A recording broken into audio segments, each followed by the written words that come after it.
আসসালামু আলাইকুম রহমতুল্লাহ। এই ভারতকে থামাবে কে? যখন তারা মানে বিশ্বের সেরা তিনটা দেশের সাথে যুক্ত হয়ে আর একটা চতুর্থ দেশ হিসাবে পরিণত হতে যাচ্ছে, সেখানে তাদের থামানোর জন্য শুধু আস্ফালন, রাগ ঢাক, আওয়াজ তোলা ছাড়া আর কোনো ক্ষমতা নেই, এটা বোঝা যায়। যাই হোক, যেটা বলছিলাম, বিশ্বের ষষ্ঠ পরমাণু শক্তিধর রাষ্ট্র ভারত। আর এই ভারতকে তার প্রতিবেশী রাষ্ট্র মানে পারমাণবিক শক্তির মিসাইলের ভয় দেখায়, এটা নিতান্ত হাস্যকর। যাই হোক, সেটা নিয়ে কথা না বলি।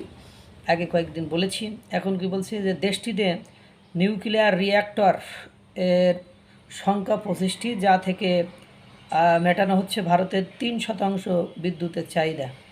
যদিও দীর্ঘদিন ধরে রাষ্ট্রায়ত্তে ছিল এই খাতের নিয়ন্ত্রণ, তবে এবার বেসরকারি প্রতিষ্ঠানকে ইউরেনিয়াম উত্তোলন, আমদানি এবং প্রক্রিয়াজাতকরণের অনুমতি দিতে যাচ্ছে নরেন্দ্র মোদী সরকার।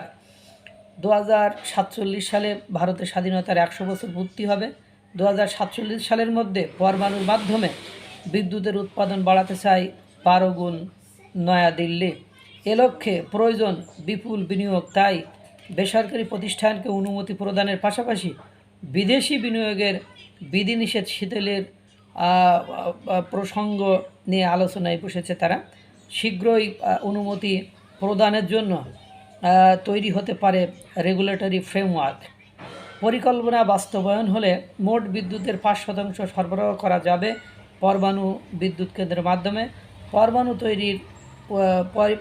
তৈরির উপাদানের অপব্যবহার, তেজস্ক্রিয়া থেকে সুরক্ষা ও কৌশলগত নিরাপত্তা রক্ষার জন্য ভারতের রাষ্ট্রায়ত্ত প্রতিষ্ঠানগুলো দীর্ঘদিন এককভাবে ইউরেনিয়াম উত্তোলন করে আসছিল। যদি নতুন পরিকল্পনা অনুসারে পারমাণবিক বজ্র পুনরায় প্রক্রিয়াজাতকরণ করবে রাষ্ট্রায়ত্ত প্রতিষ্ঠানগুলো। বর্তমানে বিশ্বের 3টি দেশ, যুক্তরাষ্ট্র, কানাডা ও দক্ষিণ আফ্রিকায় বিদেশিদের ইউরেনিয়াম উত্তোলন ও প্রক্রিয়াজাতকরণের অনুমোদন রয়েছে। পরিকল্পনা বাস্তবায়ন হলে এই তালিকায় চতুর্থ দেশ হিসাবে যুক্ত হবে ভারত। বলেন তাহলে এই ভারতকে থামাবেন কিভাবে? যারা মানে তাদের ইতিমধ্যে বিশ্বের যে পারমাণবিক শক্তিধর রাষ্ট্রগুলো আছে, সেই রাষ্ট্রগুলোর মধ্যে মনে হয় যুক্তরাজ্য, ফ্রান্স, জার্মানি, রাশিয়া, তারপরেই মানে দক্ষিণ কোরিয়া টোরিয়া এগুলো আছে, তারপরেই ভারতের অবস্থান, অর্থাৎ ষষ্ঠ পজিশনে ভারত।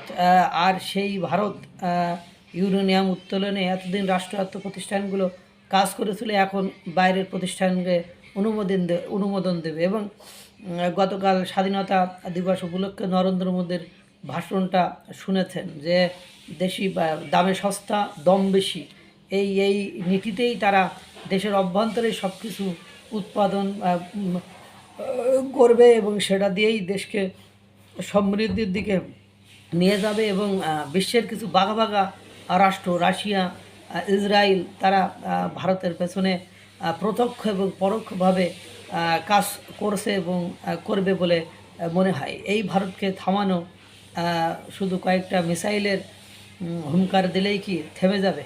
এবং বলছে যে এই দুঃসাহসিকতা দেখাইলে তাদেরকে আপনার ভারতের যে সেনাবাহিনী আছে তারা উপযুক্ত শিক্ষা দেবে এবং প্রতিহত করবে।